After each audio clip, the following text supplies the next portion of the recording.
Olá, meus amigos e minhas amigas de Cacimba de Dentro, da minha Paraíba, do Brasil e do mundo.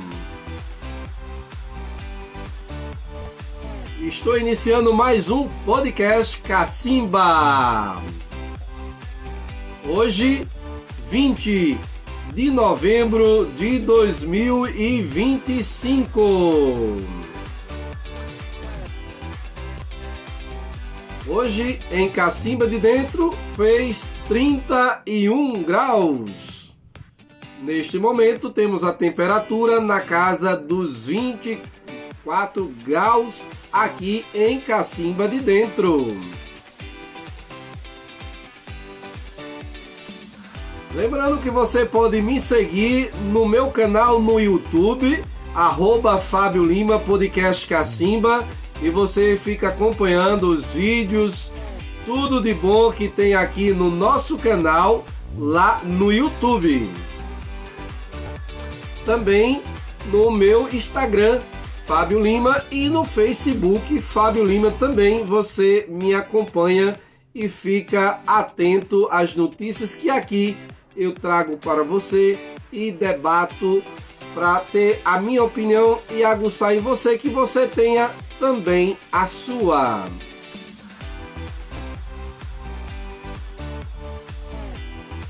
Hoje, neste dia 20 de novembro do ano de 2025, é dia hoje da Consciência Negra. É um feriado hoje nacional, o Dia Nacional de Zumbi e da Consciência Negra. É um feriado nacional celebrado no dia 20 de novembro e foi instituído oficialmente pela Lei 12.519 de 10 de novembro de 2011. A data faz referência à morte de Zumbi, o então líder do Quilombo dos Palmares, aqui no Nordeste, e o Zumbi foi morto em 1695, na referida data por bandeirantes liderados por Domingo Jorge Velho. Atualmente existe uma série de estudos que procura reconstituir a biografia desse importante personagem da resistência à escravidão no Brasil. Importante a gente falar sobre esse assunto, sobre este dia 20 de novembro, Dia da Consciência Negra. É importante que nós possamos ter respeito e zerar o preconceito com as pessoas negras.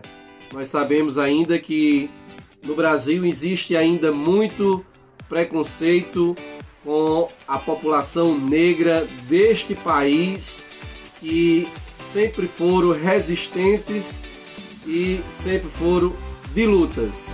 E é importante celebrar essa data para que todos fiquem atentos e não pratiquem o preconceito, aquela que é negro ou negra, que é uma grande parte de brasileiros e brasileiras aqui no nosso país.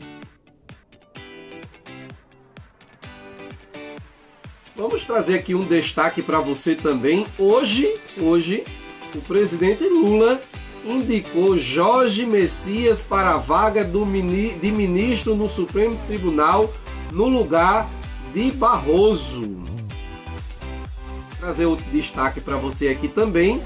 Está acontecendo há 2 semanas a COP30 lá em Belém do Pará, e hoje ocorreu um fato agora à tarde lá, um incêndio nas instalações da COP30, e daqui a pouquinho a gente vai falar sobre isto.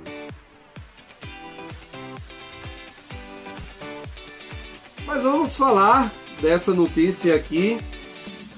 O presidente Lula indicou Jorge Messias para a vaga de ministro do Supremo Tribunal Federal no lugar de Luiz Roberto Barroso, que era o ministro até então, há dias aí que a gente já sabe que ele pediu a aposentadoria. Vamos ler essa notícia aqui e saber um pouquinho dessa indicação que o presidente Lula fez. O presidente Luiz Inácio Lula da Silva indicou nesta quinta-feira, dia 20, o advogado-geral da União, Jorge Messias, para ocupar o cargo de ministro do Supremo Tribunal Federal. Para tomar posse, o escolhido de Lula ainda terá de ser sabatinado pela Comissão de Constituição e Justiça do Senado e ter o nome aprovado pelo plenário principal da Casa. São necessários pelo menos 41 votos para aprovação.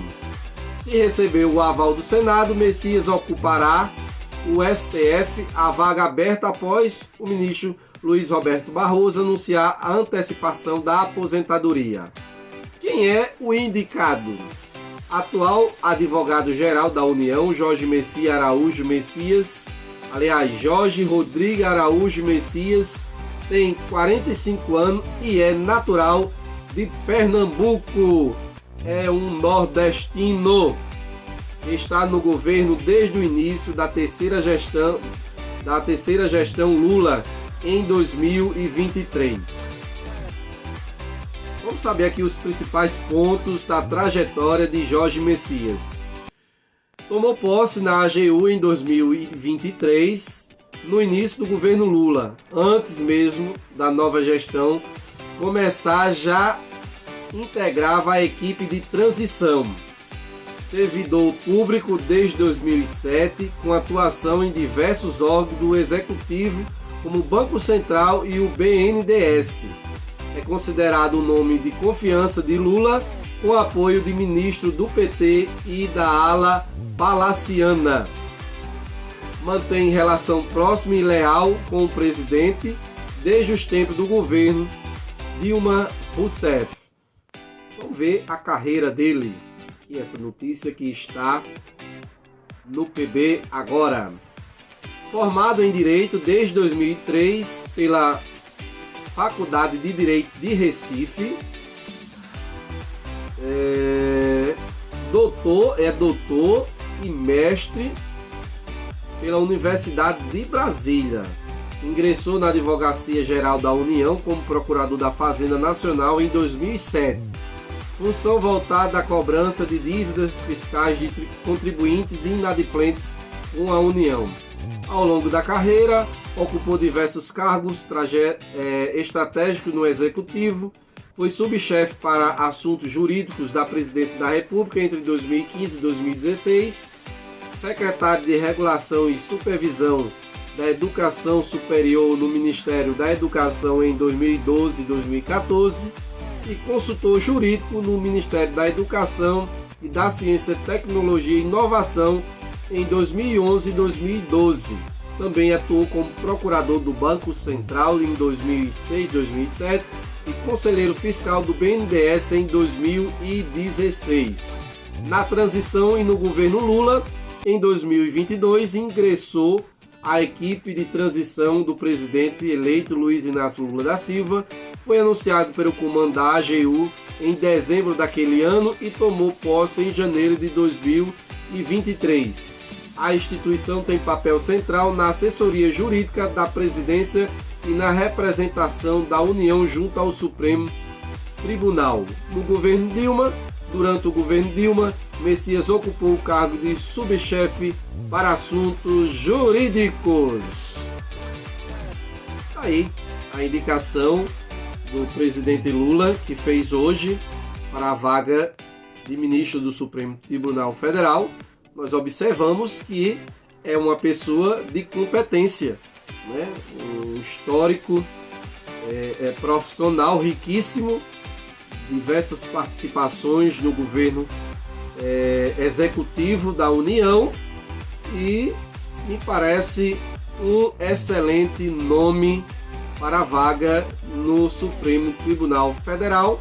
E como eu li aqui, você ouviu, tem que ser sabatinado pelos nossos senadores da República Primeiro tem que ser aprovado na Comissão de Constituição e Justiça e depois no plenário do Senado Federal. Eu acredito que vai ser aprovado, porque até então são 1 ou 2 casos de indicação de presidente da República não ser aprovado. Então, com certeza, vai ser mais um aprovado. Vamos aqui para essa notícia que agora à tarde pegou todo mundo de surpresa. Foi um susto lá na COP 30 que está acontecendo em Belém do Pará, um incêndio que ocorreu nas instalações da COP 30. A organização da COP informou que 13 pessoas foram atendidas após inalarem fumaça dentro do local lá onde ocorreu o incêndio. Fumaça contaminou sistema de refrigeração e não há definição sobre o futuro da programação da COP. Um vídeo que circula nas redes sociais mostra um bombeiro civil tossindo muito e sendo amparado por equipes de emergência após o incêndio que atingiu a COP 30 em Belém, a área onde ficam as negociações oficiais do encontro climático. A cena foi registrada durante a evacuação de prédio tomado pela fumaça.